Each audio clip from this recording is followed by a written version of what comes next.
예, 갈라디아서 4장 21절부터 31절까지 조금 긴데 오늘 본문 말씀으로 갈라디아서를 보도록 하겠습니다. 4장 21절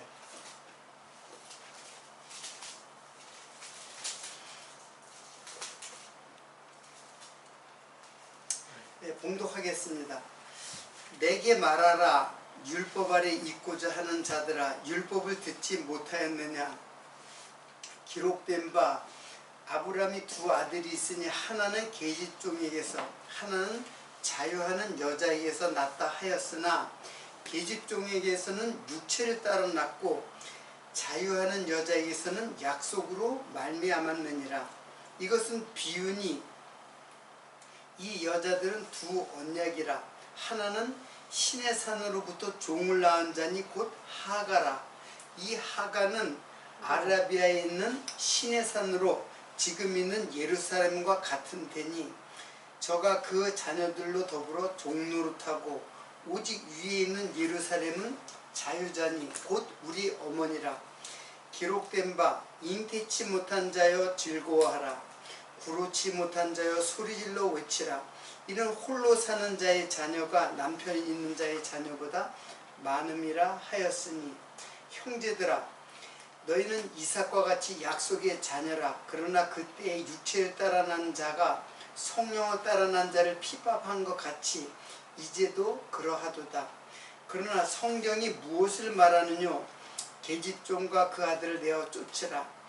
계집종의 아들이 자유하는 여자의 아들로 더불어 유업을 얻지 못하리라 하였느니라. 그런즉 형제들아, 우리는 계집종의 자녀가 아니라 자유하는 여자의 자녀니라. 예, 우리는 지금 창세기 16장이죠. 16장의 내용을 지난 시간에 전체 다 읽었어요. 16장 전체를 다 읽었는데 이제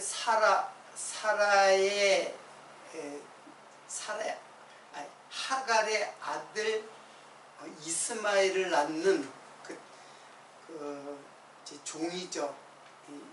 계집종의 이에서 이스마엘을 낳는 사건이 이제 16장에 창세기 16장에 기록되어 있어요.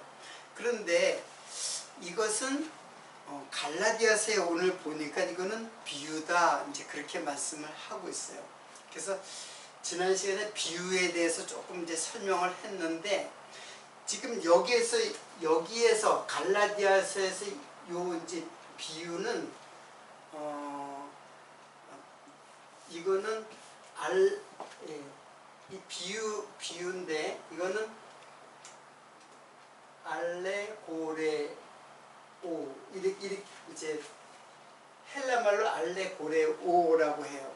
근데 이 알레고레오는 우리가 이제 비유라는 말이 이제 추상적인 내용을 구체적으로 해석할 때 이제 비유라는 말을 써요. 근데 이 비유가 성경에는 두 가지가 있어요. 예수님 여기서 알레고레오라고 하는 비유는 이 갈라디아서에만 나오고 예수님께서 비유할 때 씨 뿌리는 비유로부터 시작해서 뭐 달란트 비유라든가 뭐 천국에 대한 비유를 말씀할 때는 알레고레오가 아니에요. 이거는 파라볼레라고 해요. 그래서 우리가 흔히 알고 있는 비유는 사실 다 파라볼레예요. 예수님께서 비유로 말씀하실 때 쓸 때 이 파라볼레라고 해요. 그럼 이것과 이거는 어떻게 다르냐? 지난 시간에 설명했는데 간단하게 다시 설명하면 이거는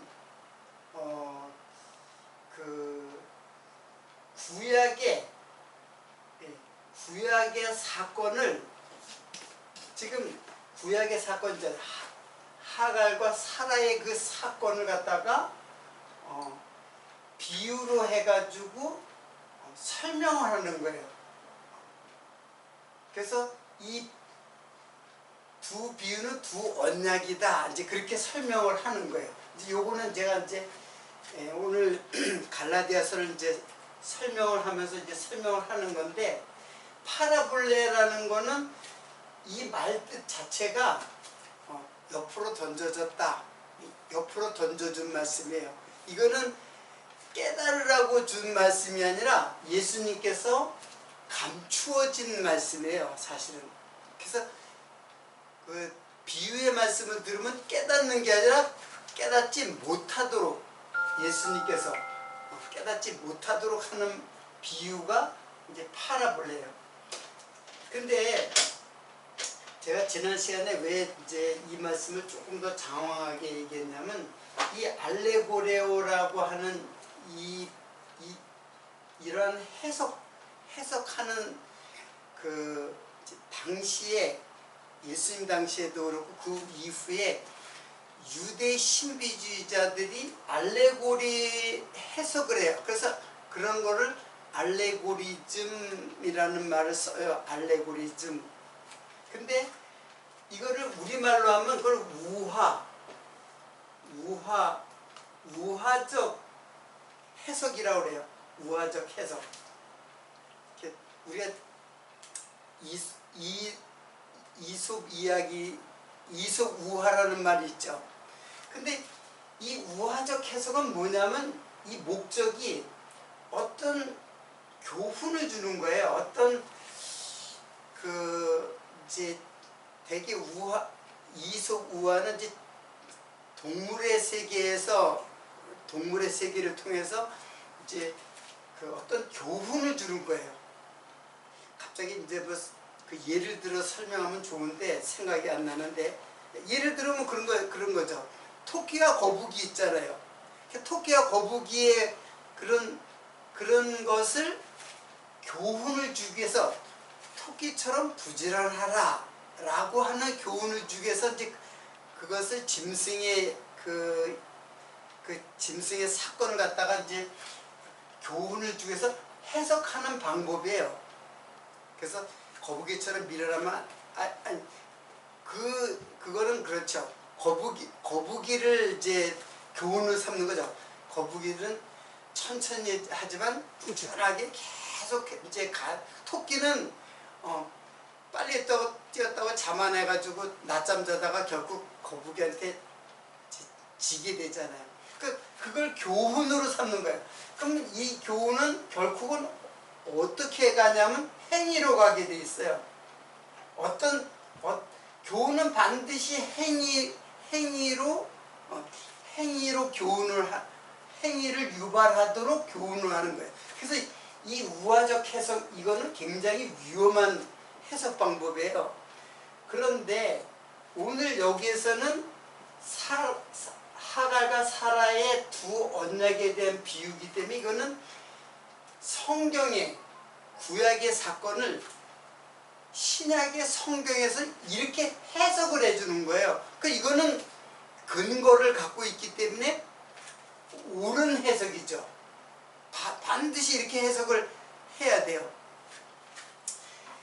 그냥 단순히 사라에게 아들이 없기 때문에 몸종을 통해서 아들을 낳았다. 그게 무슨 우리에게 무슨 복음이 되겠어요? 복음이 되려면은 반드시 신약에 그 사건을 갖다가 설명을 해줘야 돼요. 그 설명이 지금 이제 갈라디아서에 나온 거예요. 그래서 이제 제가 비유에 대해서 조금 이제 좀 제가 장황하게 이제 설명을 하는 거예요. 근데 이 우화적 해석이 굉장히 특히 로만 캐톨릭에서는 이 우화적 해석을 굉장히 잘 해요. 그리고 이렇게 해석하는 사람을 굉장히 아주 신비스럽게 해석을 잘한다고 그렇게 생각을 해요. 근데 이게 잘못된 거예요. 이거는 행위로 나가는 거잖아요. 우화적 해석은 행위로 나가잖아요. 교훈, 행위. 그게 아니라 지금 이 구약의 사건은 이 신약에서 즉 갈라디아서에서 이제 해석을 해주는 거예요. 그럼 이 구약의 모든 사건은 다 예수 그리스도의 언약의 사건이잖아요. 모형이잖아요. 그 신약에는 반드시 예수 그리스도로 깨닫게 해줘야죠. 예수 그리스도를 증거하는 말씀으로 해석을 해줘야 되죠. 그러니까는 이 말씀이 예수 그리스도를 해석해주는 말씀으로 깨닫게 되면 이게 바른 해석이 되는 거예요. 그러나 우화적 해석은 인간의 상상력을 동원해가지고 교훈을 주기 위해서, 그래서 어떤 행위를 유도하는 그런 거죠. 그거는 잘못됐다. 이제 그것을 제가 애들로 지금 설명을 하기 위해서 이제 이 말씀을 비유를 말씀을 드린 거예요. 나중에 이제 비유, 이제 그 복음서에 나오는 비유는 다 파라볼레예요. 파라볼레는 깨닫지 못하도록 하는 말씀이다. 이렇게 이해하면 돼요.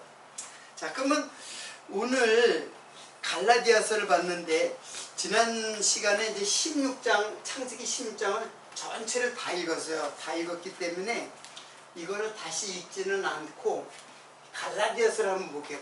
갈라디아서는 이 사건을 어떻게 해석해 주는가, 이제 그것을 이제 공부하는 거죠. 내게 말하라, 율법 아래 있고자 하는 자들아. 자, 이 말은 율법 아래 있고자 하는 자들, 즉 율법주의자들에게 이 말씀을 하는 거예요. 그래서 율법을 듣지 못하느냐, 여기서 율법을 듣지 못하냐는 이제 구약의 이제 창세기가 이제 율법이니까는 그렇게 말씀하시고, 기록된 바 아브라함의 두 아들이 있어요. 하나는 계집종에서 하나는 자유하는 영에서 났다 하였으나 계집종에서는 육체를 따라 났고 자유하는 여자에서는 약속으로 말미암았느니라. 자, 그러면 도식을 제가 설명할게요. 자, 이제 사라를 먼저 쓸까요? 자, 사레, 그리고 이제 하갈이죠. 사레가 아직은 여기서는 이삭을 안 낳지만 이제 나중에 이삭을 낳죠. 그리고 하갈에게서 이스마엘을 낳아요. 근데 이걸 뭐라 그러냐면, 이거는 약속으로 난 자다, 이제 그렇게 해요. 그리고 이거는 육체로 낳았다, 그렇게 표현하고 있어요. 즉 아브라함이 자기의 육체를 의존해 가지고 낳은 아들이에요. 약속을 따르지 않고, 하나님 약속했는데 하나님 약속대로 아들 안 주니까는 조급하니까 낳은 아들이 이스마엘. 이건 육체로 낳았다. 그리고 이건 약속으로 낳았다. 자, 그리고 요거는 자유하는 여자에게서 낳았다. 그렇게 얘기를 하고, 요거는 육체를 쫓아서 낳았다. 이제 이렇게 이제 요 말대로 하면 그렇게 됐죠. 그래서 이 여자들은 두 언약이다. 그러니까 이거는 두 언약을 상징하는 인물들이다. 이제 그런 뜻이에요. 그러면 이거를 갖다가 이제 그 역사적으로 보면은 요거는 아브라함이에요. 아브라함이고, 하갈은 뭘 상징하냐면 율법을 상징하는 거예요. 하갈은. 그래서 여기는 모세죠. 물론 이때 이제 사라와 하갈이 이때 있었지만, 사실은 하갈은 모세의 율법에 속하는 그런 상징적 인물이에요. 그래서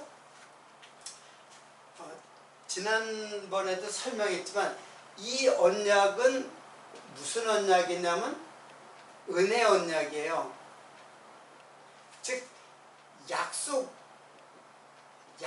따라 약속으로다가 은혜로 주신 언약이에요. 그게 누구냐면 바로 이삭. 이제 이삭이죠. 근데 모세는 이거 율법을 지켜서 의롭다 함을 얻으려고 하는 언약이에요. 그래서 이걸 갖다가 신학적으로 표현하면 이것을 행위 언약이라 그래요. 이거는 이제 육체 내 힘으로 율법을 지켜서 의롭다 함을 얻으려고 하는 거고, 이거는 하나님이 은혜로 이삭을 줘서 의를 주신 거예요. 이거는 내 행위하고 관계없이 하나님께서 은혜로 복으로 이삭을 주신 거예요. 그래서 이걸 갖다가 이제 약속을 따라 주어졌다. 이 결국에는 이거는 이제 성령을 따라서 주어졌다라고 이제 표현하고 있어요. 이제 계속해서 보겠습니다. 자, 이것은 비유니 이 여자들은 두 언약이라. 그러니까 두 언약이에요. 은혜 언약과 행위 언약에 이제 속하는, 이게 이스마엘이죠. 하갈에게서, 이거는 사레에게서 이제 이렇게 됐죠. 두 언약이라. 하나는 신의 산으로부터 종을 낳은 자니 곧 하가라. 자, 여기서 신의 산. 자, 이거는 신의 산이라고 했죠. 자, 신의 산은 뭐냐 하면은 율법을 준 산이에요. 모세에게. 그래서 지금 제가 이게 이제 하갈이라고 한 건 이제 육체에 따라서 난 이스마엘은 신의 산으로, 이게 신의 산이라는 거예요. 그럼 신의 산이 뭐냐면 바로 이게 율법이에요. 모세에게 하나님께서 신의 산에서 율법을 수여했거든요. 처음에. 그러니까 율법을 상징하는 거예요. 그래서 그리고 지금 이걸 갖다가 지금 있는 뭐라고요? 예루살렘이다. 예루살렘, 이건 성전을 말하는 거예요. 성전. 지금 있는 예루살렘 성전이라 얘기를 하는 거예요. 그리고 그 다음에 이 자녀들로 예루살렘 같은데 저가 그 자녀들로 종노릇하고 오직 위에 있는 예루살렘은, 자, 이거는 위에 있는 예루살렘이라 그랬어요. 위에 있는 예루살렘. 그러면 이게 이제 혼동이 되기 쉬운데, 이 예루살렘은 여전히 율법을, 예루살렘 성전이니까는 이 성전은 여전히 뭐가 이루어지는 거예요? 율법이 이루어지는 거예요. 그러니까 이게 지금 이거다, 이제 그렇게 하는 거예요. 근데 이거는 이 예루살렘은 위에 있는 것이다. 이게 뭐냐면 바로 새 예루살렘. 그래서 계시록에 보면은 새 예루살렘이 하늘에서부터 내려온다 그랬어요. 그게 뭐라냐면 신랑을 위하여 단장한 신부와 같다라. 그러니까 이게 지금 요게 지금 뭐냐면 바로 이게 복음이에요. 복음. 이거는 율법이고 이런 도식이에요. 지금 이 설명을 다 하면은. 자, 그래 계속 읽어보겠습니다. 자, 오직 위에 있는 예루살렘은 자유자니 곧 우리 어머니라. 기록된 바 잉태치 못한 자여 즐거워하라. 구루치 못한 자여 소리질러 외치라. 이는 홀로 사는 자의 자녀가 남편 있는 자의 자녀보다 많음이라 하였으니 형제들아, 너는 이삭과 같이 약속의 자녀라. 그래서 우리는 언약의 자손이에요. 우리는. 그래서 땅도 언약의 땅, 자손도 언약의 자손. 이거는 하나님이 은혜로 주신 거예요. 네가 뭐 잘했기 때문에 준 게 아니라 그냥 무조건 되고 복을 주신 거예요. 무조건적인, 무조건적 은혜 언약이에요. 근데 이거는 조건이죠. 행위라고 하는 조건을 두고 약속한 거예요. 근데 이 관계는 지난번에도 설명을 했는데 이제 좀 이해를 못하는 것 같아가지고 이제 다시 설명할게요. 왜 은혜 언약을 줬는데 왜 행위 언약을 한 430년 후에 왜 또 모세에게 행위 언약을 줬어요? 은혜를 줬으면 그걸로 끝난 것이지 왜 행위 언약을 또 줬느냐 이게요. 이거는 조건이 없어요. 무조건 되고 내가 너에게 복을 주겠다. 내가 은혜로 너를 복을 주겠다. 네 행위하고 상관없이 은혜를 주겠다고 했는데 나중에 행위를 통해 가지고 내가 복을 주고 지키지 못하면 저주를 하겠다. 그러니까 조건은 뭐예요? 복과 저주를 주는 거예요. 근데 이런 행위 언약을 조건으로 하면 복 받을 사람이 아무도 없어요. 다 저주 아래 있는 거예요. 그러니까 율법 아래 있다는 것은 다 저주 아래 있는 자라는 것을 알려주는 법이에요. 그래서 우리는 다 뭐다? 죄인이다. 다 의인은 하나도 없다. 복을 받을 사람은 아무도 없다. 다 죄인이다. 그러니까 죄인인 줄 아는 자가 바로 은혜 언약을 깨닫는 거예요. 그 율법을 지켜서 의롭다함 얻으려고 하는 자는 그거는 저주 아래 있는 자라고 이제 그랬잖아요. 갈라디아서에 보면은. 자, 제가 설명하는 게 조금 여러분들이 좀 이해를 잘 했으면 좋겠는데 제가 설명하면서도 조금 어렵다는 생각이 들어요. 쉽게 말하면 이런 거예요. 우리를 죄인 만드는 거예요. 이거는 죄인 만들어서 은혜되게 하려고 이걸 주신 거예요. 만약에 죄인인 줄 모르면 은혜인 줄을 몰라요. 그러니까 죄인인 줄 알아야 은혜가 은혜되는 거예요. 이렇게 설명하면 여러분들이 조금 이해를 할 수 있을 거예요.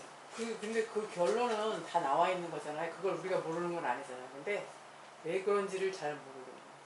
왜냐면 그러면은 은혜 언약을 줬는데 모세를 불러서 시내산에서 율법을 줬잖아요. 다시. 근데 그 율법을 줄 때는 너네가 그러면 거기다가 죄를 깨달으라. 그거 내가 주는 거다. 이게 아니라 하나님이 이거 지켜야지. 그렇지 않으면 너네들 다 죽는다.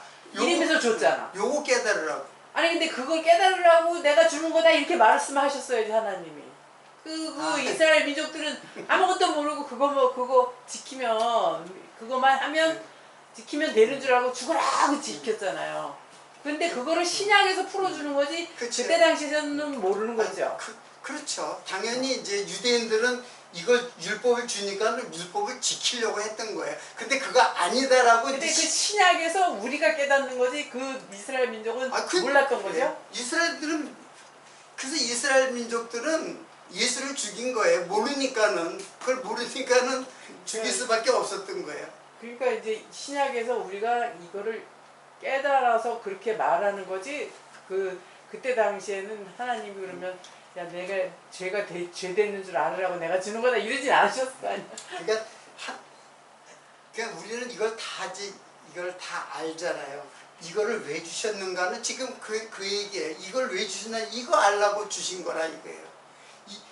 이것이 목적이 아니라 이거는 이거로 가게 하는 몽학 선생이라 그랬잖아요. 은혜를 깨닫게 하는 몽학 선생이라 했잖아요. 그러니까 율법을 통해서 예수 깨닫지 못하면은 다 죽음이에요.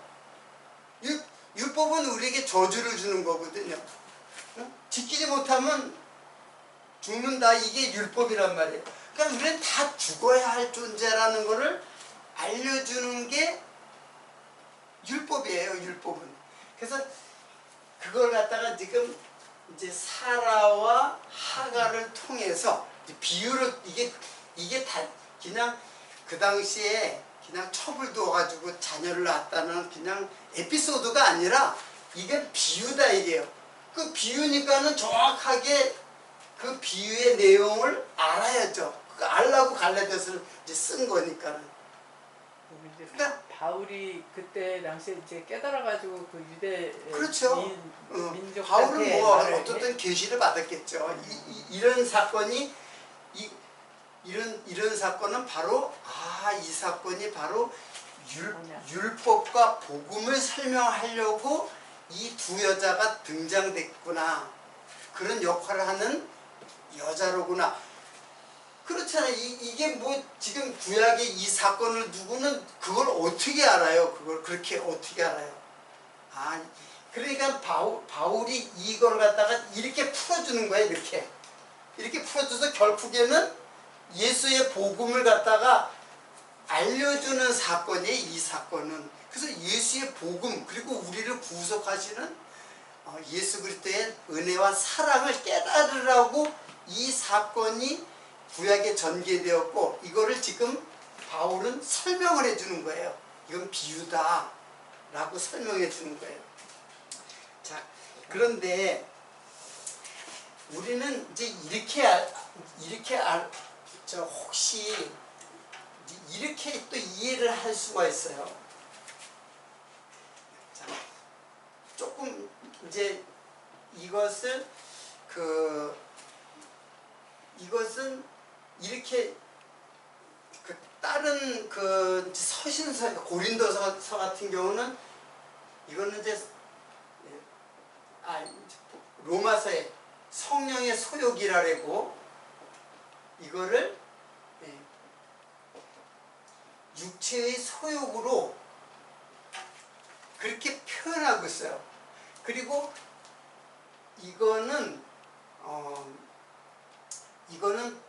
거듭난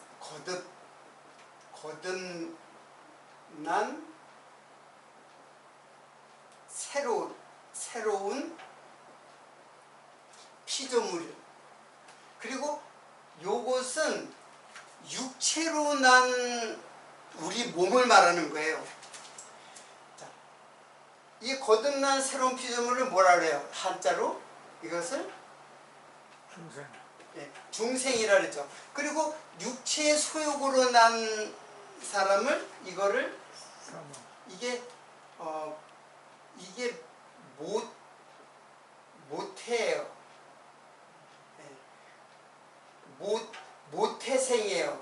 그러니까 엄마 뱃속에서 낳은 사람을 모태생이라고, 우리는 이제 두 번째 난 거죠. 두 번째 난 걸 이제 중생이라고 해요. 그래서 이것을 로마서에서는 성령의 소욕과 육체의 소욕으로 이렇게 표현하고 있어요. 그리고 이제 거듭난, 그러니까 요거 이제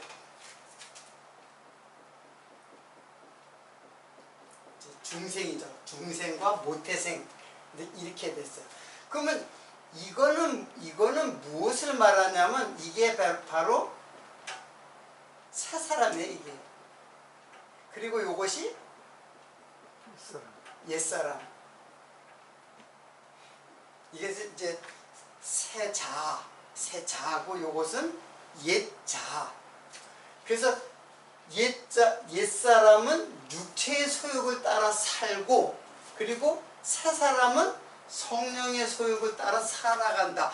그래서 이 두 사람은 이 이삭과 이스마엘은 무엇을 상징하느냐? 이게 다 둘 다 뭐예요? 이게 나예요.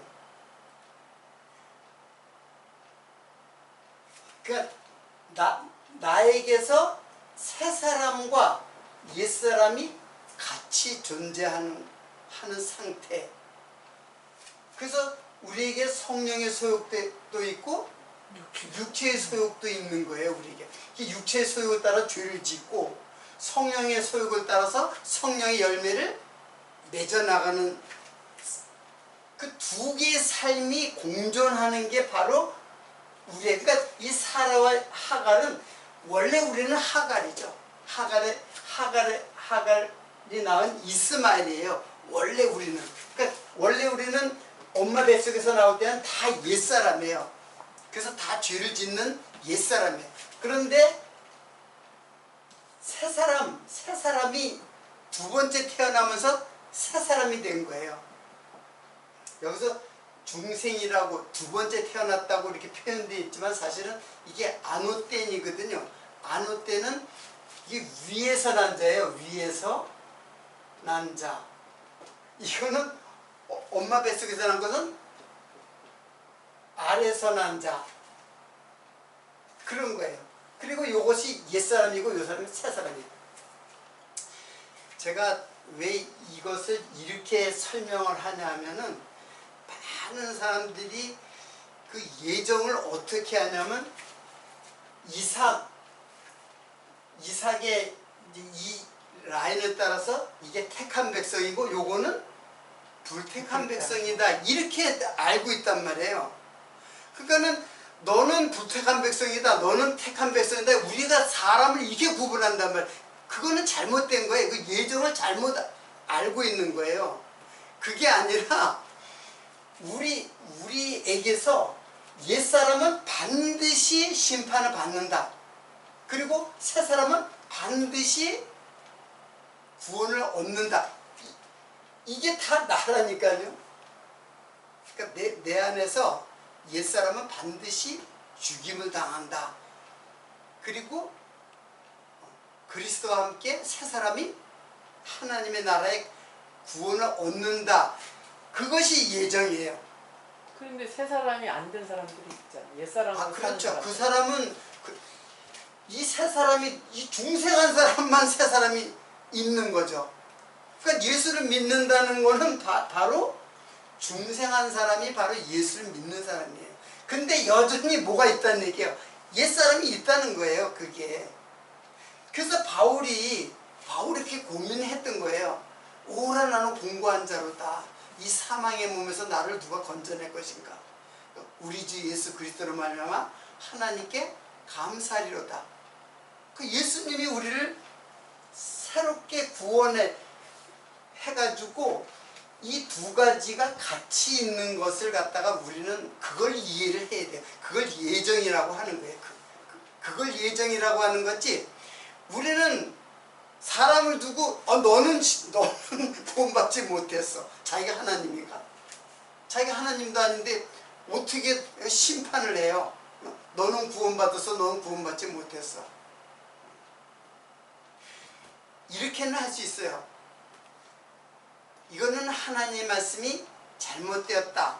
그리고 이 말씀이 하나님의 말씀이다. 우리는 그런 분별력은 있어요. 그런데 사람을 두고 구원받았다, 구원받지 못했다고 내가 심판하는 것은 그건 자기가 하나님이 됐다는 뜻이잖아요. 그 판단하는 거거든요. 그것은 잘못됐다. 근데 예정을 잘못 믿으면 그렇게 믿는단 말이에요. 예정을 잘못 이해하면 그런 예정 사상을 갖고 있어요. 그것이 아니고 우리가 엄마 뱃속에서 다 나왔잖아요. 다 엄마 뱃속에서 나와서 다 옛사람을 갖고 있는데 그 가운데 이제 중생한 거예요. 그러니까 이렇게 보면 돼요. 우리들의 그 일생이잖아요.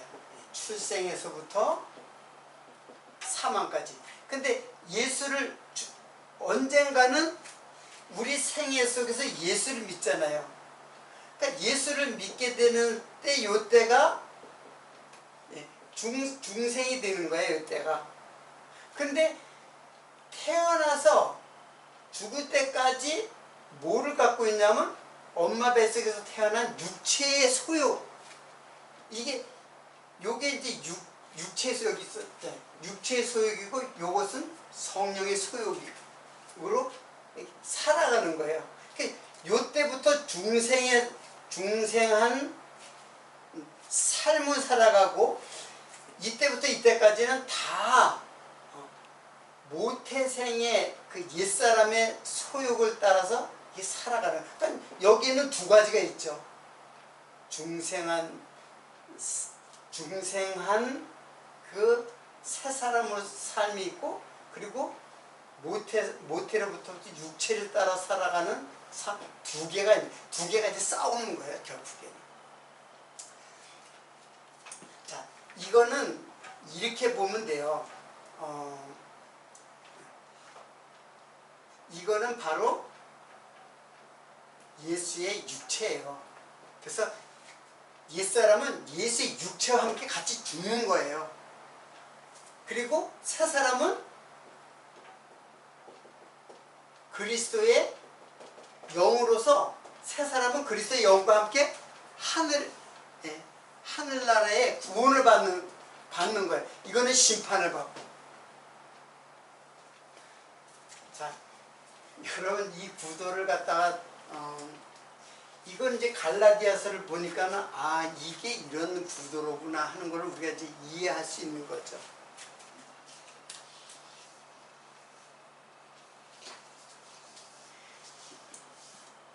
자, 그것을 이해할 수 있는 그 말씀이 로마서 7장 19절을 한번 보겠습니다.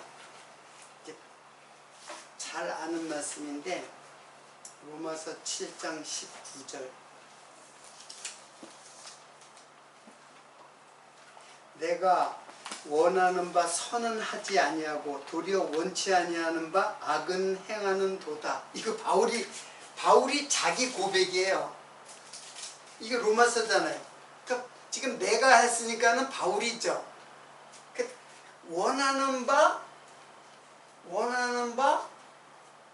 선은 행하지 아니하고 악을 행하는도다. 그랬죠. 예, 도리어 원치 않는 바 악을 행하는다. 그 바울도 육체의 소욕이 있었다는 거죠. 그래서 육체의 소욕을 따라서 악을 행한다는 얘기예요. 그러니까 우리가 죄를 짓고 악을 행하는 거는 당연한 거예요. 왜? 육체를 갖고 있기 때문에 그런 거예요. 이 육체는 사단의 도구예요. 사단이 이 육체를 따라가지고 우리를 가서 유혹을 하는 거예요. 육체의 욕심을 따라서 유혹을 하는 거예요. 근데 우리는 이것만 있는 게 아니라 뭐가 있어요? 성령의 소욕이 있단 말이에요. 그러니까 성령의 소욕이 없는 사람은 모든 일거수일투정 일생의 모든 삶이 다 뭐예요? 다 죄예요. 다. 내가 좀 착한 일도 했는데 그래도 다 죄예요. 그것도 다 육체를 따라서 하는 거기 때문에. 근데 성령을 쫓아서 선을 행하는 마음이 있어요. 선을 행하는 마음이 있고 그 선을 따라서 성령의 소욕을 따라서 행하는 행위가 있어요. 요거를 갖다가 제가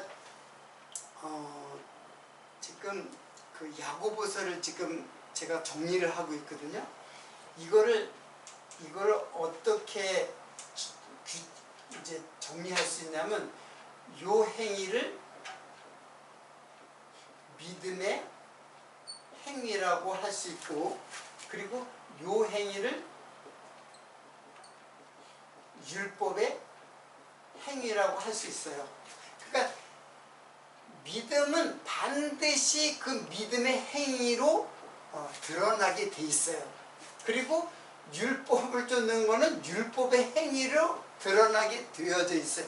요거는 바로 옛사람이에요. 옛사람의 그 육체의 소욕을 따라서, 그러니까 율법을 지켜서 의롭다 함을 얻으려고 하는 율법의 행위예요. 그리고 요거는 예수 그리스도의 믿음이 내 안에 들어와서 나를 이끌어가는 행위. 요걸 이제 성령의 소욕이라고 할 수 있고. 그래서 바울이 그랬잖아요. 내가 선을 행하기를 원한다. 믿음이 있으니까는. 그렇지만 나한테서 악이 도리어 악을 행하는도다. 이제 그렇게 말씀하고 있잖아요. 또 하나 한번 보겠어요. 로마서 7장 26절을 한번 보면은 25절이죠. 그런즉 내가 적기는 이제 중간에 적었는데, 그런즉 내 자신이 마음으로는 하나님의 법을, 육신으로는 죄의 법을 섬기노라. 그러니까 여기서는 이렇게 표현했죠. 한마디로 다 이 구도에 다 이건데, 요거는 어디 있는 거예요? 마음으로. 요거는 육신으로. 다 그렇잖아요. 믿음이 어디에 있어요? 마음에 있죠. 율법의 행위는 육신에 있죠. 그걸 지금 설명하는 거예요. 요걸 갖다가 이거를 하나님의 법이라 했죠. 이거는 이제 믿음이니까 하나님의 법이라 그랬고, 요거는 죄의 법이라 했어요.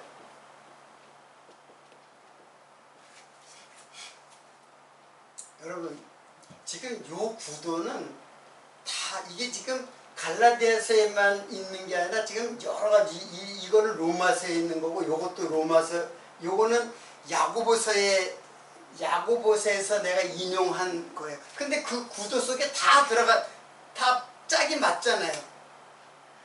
그러니까 지금 이 두 개의 구도를 갖다가 쫙 비추니까는 다 거기에 딱딱딱딱 채워지게 돼 있어요. 그 설명이 딱딱 맞는다는 얘기예요. 그래서 이게 뭐다? 이게 비유다. 사라와 하갈은 두 여자는 비유다. 이스마엘은 지금 있는 예루살렘 성전, 거기서 율법이 이루어지잖아요. 예루살렘 성전에서 제사가 이루어지잖아요. 근데 사례는 뭐예요? 하늘에 위에 있는 예루살렘이다. 그건 새 예루살렘이에요. 새 예루살렘은 바로 하나님의 나라예요. 그러니까 지금 육체는 옛 성전이고, 그리고 중생한 우리는 새 예루살렘이에요. 그 새 예루살렘이 바로 하나님의 나라예요. 예수님 당시에 예루살렘 성전은 그 육체고, 그래서 예수님이 그랬잖아요. 이거는 이걸 헐어버려라 하는 거는 예수님이 자기 육체를 가리켜 말씀하심이로라. 그러니까는 우리는 예수의 육체와 함께, 성전과 함께 이제 무너지는 거예요. 자, 이런 사건을 갖다가 지금 설명하고 있습니다. 그래서 조금 이제 거기에 설명이 안 된 것들을 오늘 마저 설명해서 오늘 16장을 다 마치려고 합니다. 이스마엘이라는 말은 이쉬마엘. 이거는 이제 이름 해석이에요. 이름 해석. 이스마엘. 이거는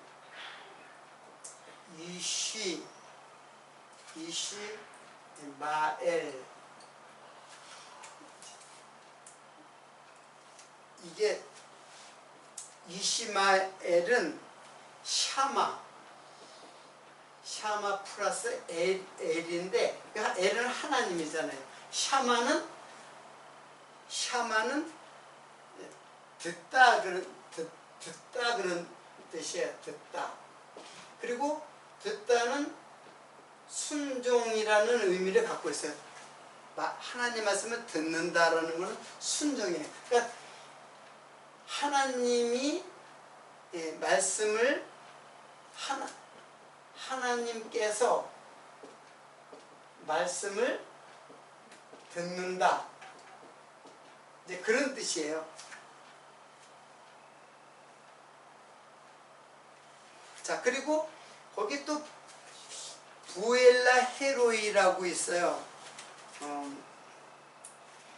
창세기 16장의 마지막 부분에 보면은 이제 그거는 이제 내가 언어 해석을 하는 거예요. 하갈이 자기에게 이르신 여호와 이름을 감찰하시는 하나님이라 하였으니 이는 내가 어떻게 여기서 나를 감찰하시는 하나님을 배웠는고 함이라. 그러므로 그 셈을 부엘라 헤로이라 불렀으며 그것이 가데스와 베레 사이에 있더라. 그래서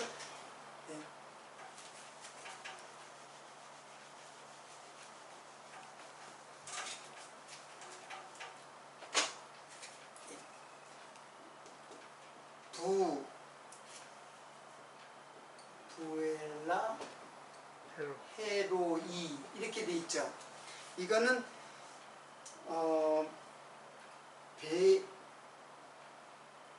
베트 플러스 라하이 플러스 로이 이런 단어들의 합성어예요. 그래서 베트는 우물이라는 뜻이에요. 우물 또는 샘.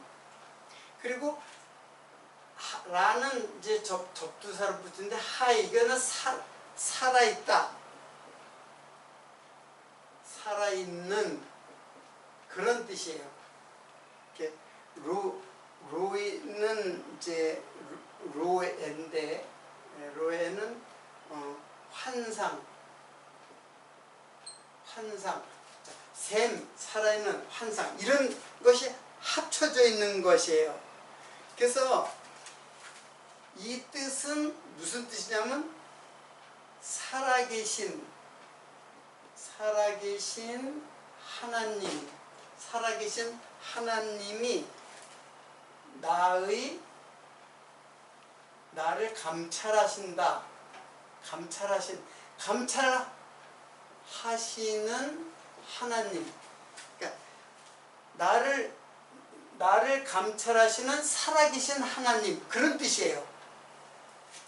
나를 감찰하시는 살아계신 하나님.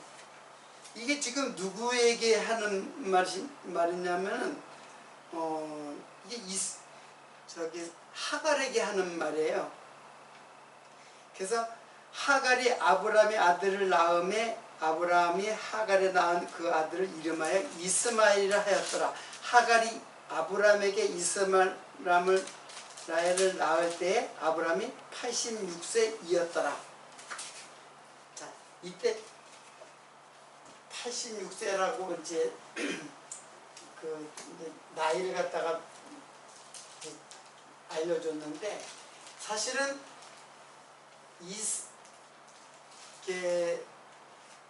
아브라함이 아들 약속은 75세 때 했어요. 75세 때 약속했어요. 땅하고 자손 약속. 근데 지금 여기서 보니까는 86세 때 이스마엘을 낳았어요. 한 거의 10년이 있은 다음에 이스마엘을 낳았어요. 그리고 이삭은 언제 낳았느냐? 이삭은 100세 때 낳았어요. 그러니까 이거는 한 10년 지난 다음에 이거는 한 25년 지난 다음에 이렇게 낳았어요. 그러니까 25년 동안 하나님의 아들을 주시지 않으니까 자기가 스스로 아들을 낳은 거예요. 그래서 이거는 뭐로 낳았다? 육체를 쫓아 나온 거고 자기 힘으로, 쉽게 말하면 자기 힘으로 나온 거예요. 그러니까 율법을 자기 힘으로 지키겠다라는 거는 이거는 유업을 얻을 수 없다 그런 거예요. 근데 하나님은 약속한 대로 25년이 지난 다음에 약속대로 나는 거예요. 그래서 이것을 약속의 자녀다 이제 하는 거예요. 그리고 우리는 이 약속의 자녀의 그 믿음을 따라서 그 아브라함의 약속의 자녀의 믿음을 따라서 나도 언약 자손이 되는 거예요. 이거는 그래서 이걸 갖다가 뭐라 했어요? 이걸 율법이라고 했잖아요. 율법으로는 의롭다 하면 얻을 육체가 없다 하는 말이에요.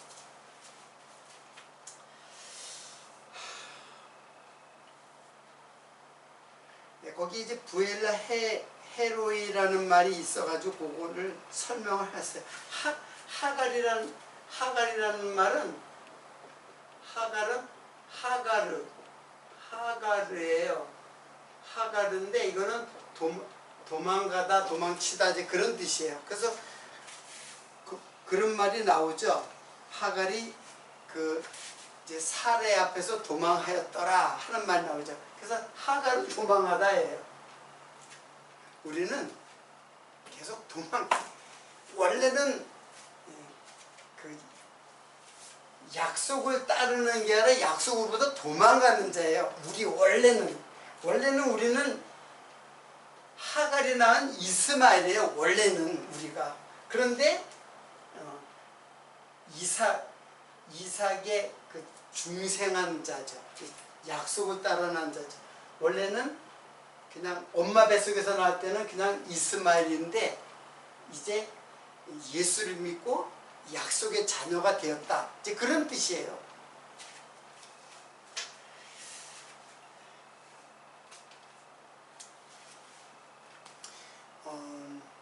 여기서 우리가 좀 더 좀 깊이 생각해야 될 것은, 그래서 하나님이 누구를 감찰하냐면 바로 이제 하갈이 하갈이 이스마엘을 낳은 것을 감찰하신다, 살펴보고 계신다, 이제 그런 뜻이에요. 자, 하나님은 왜 이런 섭리를 하실까요? 그 약속해서는 바로 줄 것이지 이스마엘을 낳게 해가지고 이스마엘한테 소망을 두고 살아가게 해요. 그래서 아브라함이 하나님한테 그런 말을 해요. 내 유업자는 이스마엘입니다. 그러니까 하나님 네 유업자 아니다, 네 후사 아니다 해요. 그래서 이삭을 주실 때까지 사실은 이삭을 주시는 그 과정을 보면은 아브라함은 100세가 되었고, 그리고 사라는 몇 세야? 90세가 90세잖아요. 그럼 사라는 아기를 못 낳을,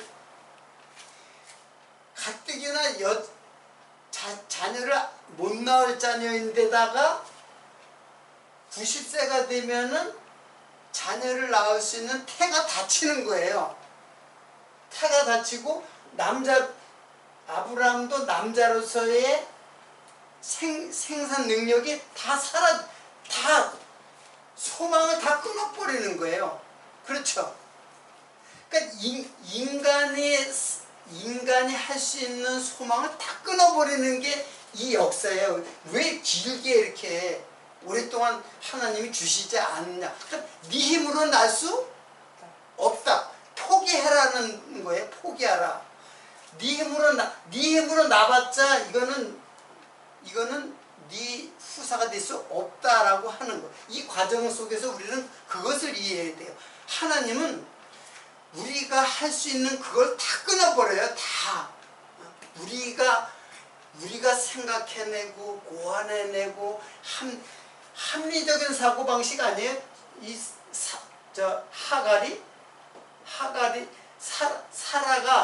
사라가 이제 아브라함을 갖다가 유혹했잖아요. 하갈을 갖다가 통해서 아들을 낳아라. 근데 사라의 생각이 굉장히 그럴듯하잖아요. 당신이나 나는 이제 이제 안 주시니까 빨리 더 늙기 전에 누구한테? 하갈한테서 아들 낳아. 그 굉장히 합리적인 사고방식이잖아요. 근데 그걸 다 끊어버리는 거예요. 그런 인간의 합리적인 사고, 인간이 고안해낸 그런 여러 가지 하나님의 약속을 믿지 못하는 여러 가지의 자기 생각, 이걸 다 끊어버려요. 그러니까 자기를 부인하라는 거예요. 자기를 포기하라는 거예요. 그래서 그렇게 해서 아들을 얻으니까는 뭐가 생겨요? 하나님에 대한 이제 믿음이 생겨요. 요게 예수라니까요. 그러니까 예수의 믿음, 예수의 믿음이 우리들에게 지금 주어진 거예요. 구약의 아브라함은 믿음의 조상이라고 하잖아요. 그러니까 아브라함 믿음을 쫓아야지. 아브라함의 육체를 쫓는 게 유대인이고, 그렇잖아요. 아브라함의 육체를 쫓아서 온 사람들이 유대인이고, 우리는 유대인은 아니죠. 이방인이지만 뭐를 쫓았어요? 아브라함의 믿음을 쫓은 거예요. 그 믿음을 쫓아서 우리는, 그러니까 유대인들은 민족 전체가 착각을 일으킨 거예요. 민족 전체가 이 말씀을 깨닫지 못하고 아브라함을 육체의 조상으로, 그래서 아브라함의 조상이면은 우리는 구원받는다라는 선민 사상이 갖고 있었던 거예요. 그걸 지금 바울은 완전히 박살을 내는 거죠. 그 사상을 갖다가 완전히 무너지게 하고, 참 이스라엘 백성, 참 약속의 자녀, 그게 바로 예수의 믿음을 가진 우리들이 바로 하나님의 자녀가 되는 거예요. 오늘은 여기까지만 하도록 하고, 그래서 16장 전체를 오늘 말씀으로 마무리를 하도록 하고, 다음 시간에 17장으로 넘어가도록 하겠습니다. 기도하겠습니다.